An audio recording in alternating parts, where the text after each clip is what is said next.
Hello everybody, welcome back to my channel. This is James, and this is the second week of January of 2021.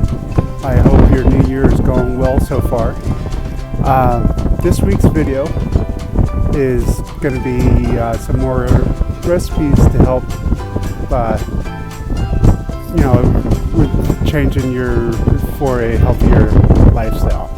They are healthier recipes, and they are economical as well. So I really hope they help you very much, and I am so grateful that you clicked on this video.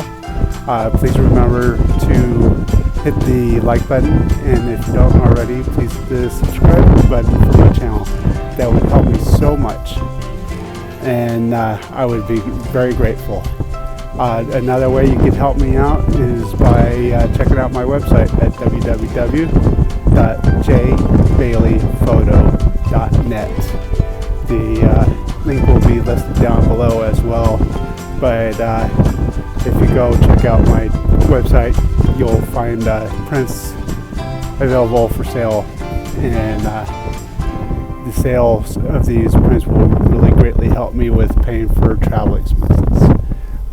I haven't been able to travel that much lately because, well, the weather hasn't been the greatest, but money's been tight, so any help that you can give me, I would appreciate.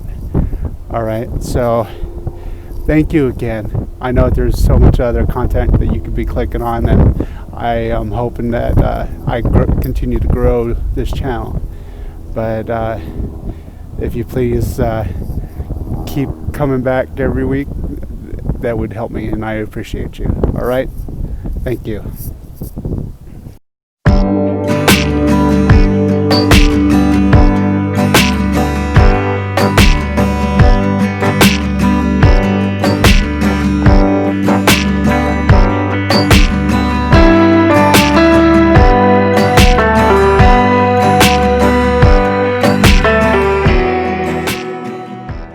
Okay everybody, so first off you want to preheat the oven to 375 degrees, and we're going to prep the chicken. I use chicken thighs and chicken legs because it's cheaper and it's not as healthy as the breast, but it's still healthy.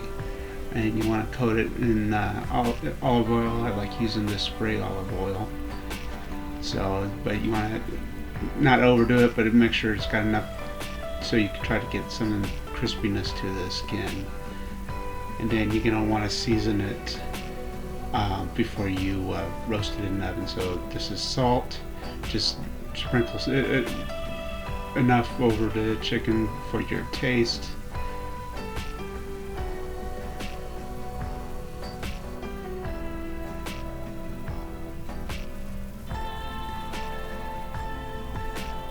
I try to do as little salt as I can, but you know.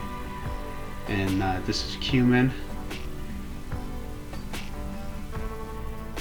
See, most people would make a rub in a bowl or something, but I just do it this way. I just sprinkle it on, and then once I get all the spices that I want on there, I massage it into the meat afterwards. But if you prefer to do it in a bowl, get it all mixed together evenly, feel free to do so. This is lemon and black pepper mixture that you could buy from your store. I like it. I like that zesty lemon flavor, which I believe is just dried and ground down lemon zest. So it's got a good flavor, so I suggest you try it, especially with chicken. And I don't, if you don't know by now, I don't use precise measurements. I just do it to my eye. So, and next is just some paprika.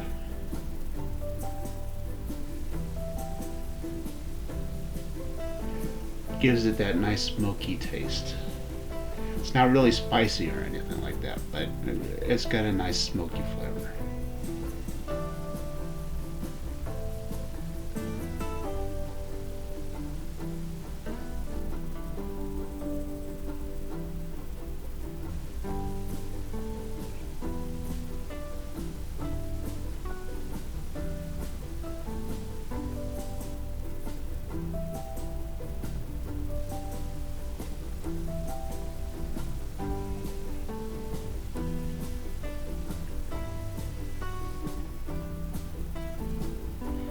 And next you're going to add some granulated garlic. And really, you don't really have to follow every seasoning that I add to it. It's something that I like. So, you know, if you prefer a different taste, by all means do it.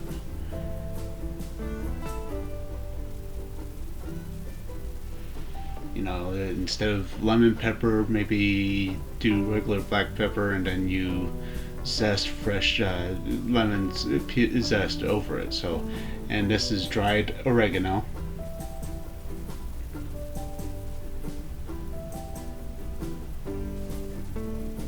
So in case I didn't mention it in the beginning, we are making chicken gyros. So it's gonna have a Greek, I'm trying to get it as close to as a Greek flavor that I can. So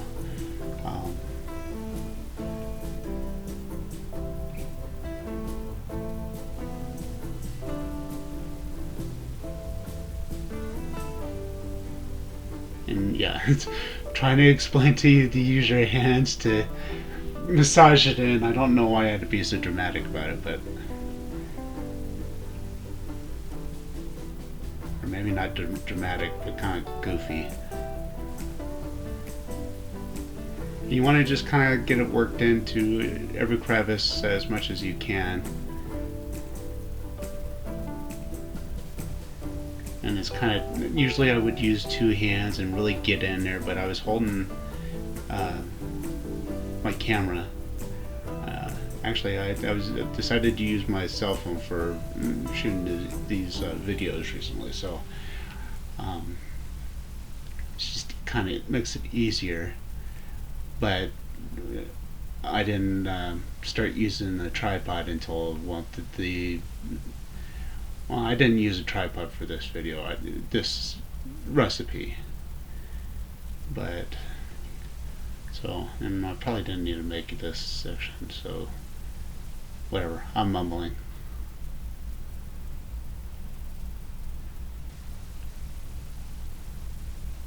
So eventually I'll get it all massaged in, and the next step that you're going to want to do is just go ahead and throw it in the oven. By this time, of course after you wash your hands, but by this time you'll throw it in the oven, and the oven will be preheated to 375, and you're going to want to cook it for about 45 minutes depending on your oven. Some ovens could, maybe you start checking about 30 minutes, but I did that for 45 minutes.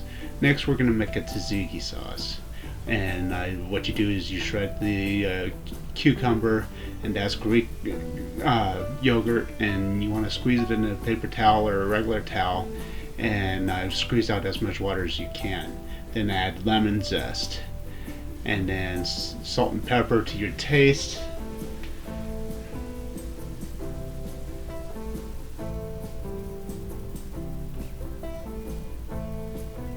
And then once it's seasoned to your taste, mix it up. You could add lemon juice if you don't plan on storing it in the fridge, but I was kind of concerned about it, the lemon juice kind of turning the Greek yogurt. So when that's done, throw it in the fridge because you don't want it to spoil. Then the chicken should be done, and pull it out. And this recipe is really just very easy. There's just a couple things that you need to do. The next step after pulling the chicken out of the oven, you want to let it cool to a point where you can touch it, and then you're going to shred the meat off of the bone. So I like this heart-friendly pita bread that I found at Walmart. It tastes good, and it's got different grains that's good for your heart. And then I like a mixed blend of greens, that's spinach and other stuff. I'll put it down first because I try to get as much greens as I can onto there, but you don't want to overdo it too because it's just going to get messy. And then you add the chicken to the pita.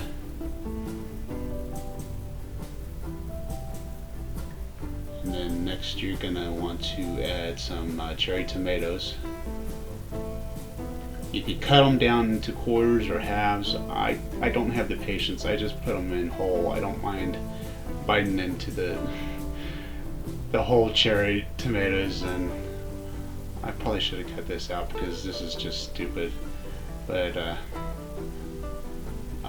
next you're gonna add black olives, and I just poured them out of the can into the Tupperware hole, and then I'll grab some and I'll break it into smaller chunks with my hands instead of using a knife to cut it. I think this is nice and easy.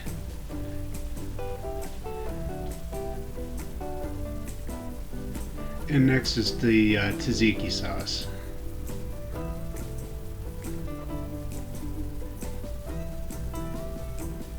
And that's about it. So you know, I usually only have one, and that's a good meal. Oh yeah, I forgot. I add the some extra cheese to it. That's a Italian style blend that has Parmesan and mozzarella and a few other cheeses.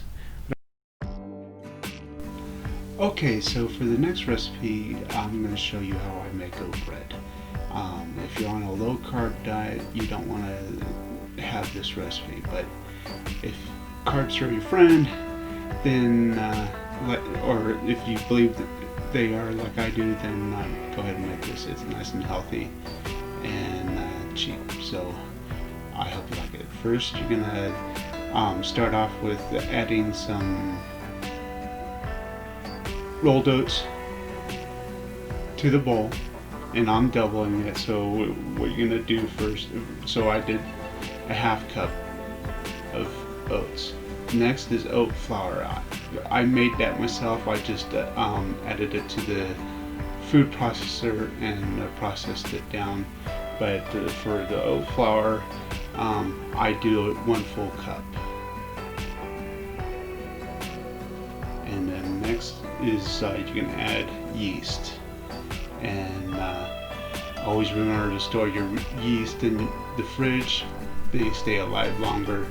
So what I'm adding here is 4.5 teaspoons of yeast. So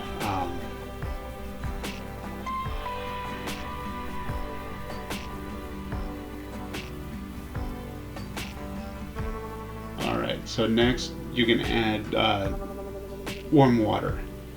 Don't make the water too warm, you'll kill the yeast, but you want it to be warm to help activate that yeast.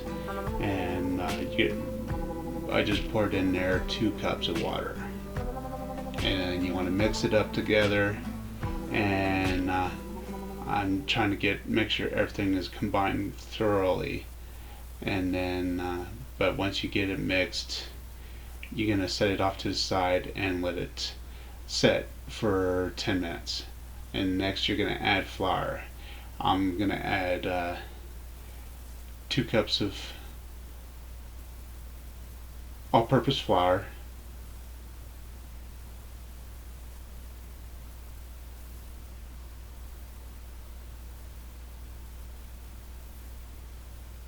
and next I'm going to add a cup of whole wheat flour.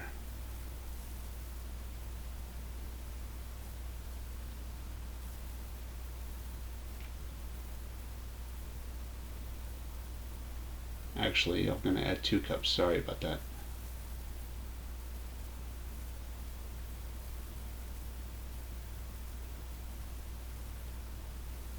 And so next you're gonna throw some flour onto the board, because next you're gonna mix all the flour into your concoction there. I start off with using a wooden spoon at first just to get it started, and then eventually I'm gonna switch over to using my hand, because it's just much easier that way. I probably shouldn't have dirtied a spoon, but it is what it is. So I mix it up by hand in the bowl, and when it starts to come together and not fall apart, you're gonna pour it out onto your work surface. So since I doubled the recipe, it's kind of tougher to make sure I get it all mixed up. So here I am gonna scoop it out and put it on the my work surface here. Or maybe I just lied, I'm sorry. Still working it. Okay, next is gonna be when I dump it out on the work surface. It's still going to be fairly loose. It's not fully combined. If you have a counter mixer, that is the best. Just put a kneading hook onto it, and you will be able to mix it all together and knead it so much easier. But ours is broken, so I do it all by hand, and I'm just gonna knead it. I don't have a time limit of how long I normally knead. It's just a certain elasticity to the dough that I am seeking to achieve. So you just got to be patient and just knead it out. You push it against the counter and kind of stretch it out, and then double it over on itself. And it could take 4 minutes.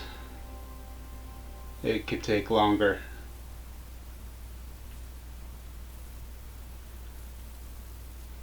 You're just working those glutens, and then when you get it done, you want to flatten out a little bit, and then add some salt, and then next you're going to add some olive oil, and then you're going to fold it over on itself again and knead it some more. Salt kills the yeast, and you want to give that yeast a good chance of surviving, so you want to do that first part first and then flatten it out and add seasoning to it, and then you're going to knead it some more.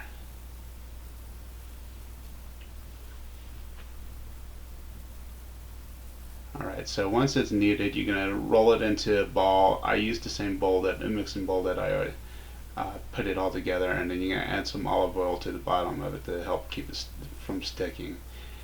And then you're going to add the ball of dough into the bowl, roll it around in the oil just to get a nice coating on the outside surface. And you could use saran wrap, you could use a paper towel like I do. Just lay it on top, and it helps protect it. And you're going to want to have it sit on the counter for an hour to rise. And after an hour, and I had cleaned up my counter, so I'm going to have to add some more flour. And that's a pastry knife, and I'm going to split the dough in two, because like I said, I doubled it, so it should make 2 loaves of bread. And you're going to kind of knead it a little bit, don't overwork it. Or you don't even need to do as much as I did. I don't know why I did that, but you want to kind of flatten it out. You could use a rolling pin, but I just use my hands. Flatten it out to about the size of the length. It's a rectangular shape, so you want it to be kind of the length of a loaf pan. There's my loaf pan. And then you're going to kind of overworking it. You don't really want to overwork your dough, but I did it. And you're going to roll it up into a log and tuck the ends in a little bit, and you want to keep the seam of your dough facing down in the pan. And when you do that, you're going to let it sit on the counter to rise for another hour. But as you're, don't just walk away. You want to preheat the oven to 350 degrees, and that heat from the preheating oven will help it to rise. And next, what I'm going to be doing is brushing on a egg wash.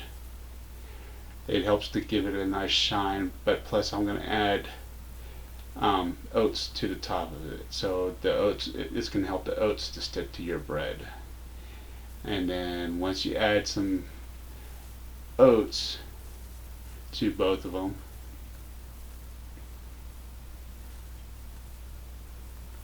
you're going to want to take a knife, and I didn't really show that, but you take a knife and you cut a couple slits into the top of the loaf, and then you throw it into the oven to bake for 45 minutes. And you basically want to let it get to a golden brown. And so after 45 minutes, you'll remove the loaves from the oven. You want it to, I take them out right away out of the pans, or so, but you could leave them sitting in the pans if you want. But I have a cooling rack on the counter, and I just dump them out and then let them cool on the counter, and they're done.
Any help that you can give me would be so wonderful. So please forgive me for this headphones, but have a good day. Sorry about the dog.